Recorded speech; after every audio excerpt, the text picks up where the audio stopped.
তো সেই গাইজ তোমালোকক কৈছিলোঁ যোনখিনি মাথা ফুলি আছিল পোৱালি ইহঁতে বেছিকৈ ফুলি আছিল কাৰণে ইহঁতক এক্সট্ৰাকৈ থৈ দিছিলোঁ। তো চাই লোৱা এইখনে জেগা, তো ইহঁতক এইডোখৰতে থৈছিলোঁ। এতিয়া মানে সৰু পোৱালিখিনি তো ডাঙৰ পোৱালিখিনি ফুলা নাছিলে, সিহঁতক উলিয়াই দিয়া হ'ল।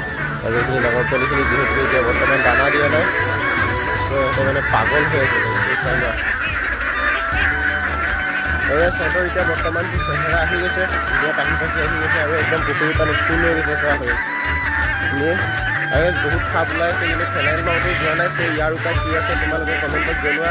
তো সেইটোৱে কৰিম, মানে সাপ ওলাইছে যি ডবল সাপ ওলাইছে মই মানে তোমালোকক ক'ব নোৱাৰোঁ। তো ফেনাইল মাৰোঁতেও সিহঁতে আহি আছে, তো তোমালোকে তাৰ উপায় দিয়ে কি কৰিব লাগে কমেণ্টত জনাবা। তো সেইটো কৰিম। তো এতিয়া পোৱালিখিনি চাই লোৱা, সেইখিনি পুখুৰী পানী ফুল হৈ আছে। এইখিনি পোৱালি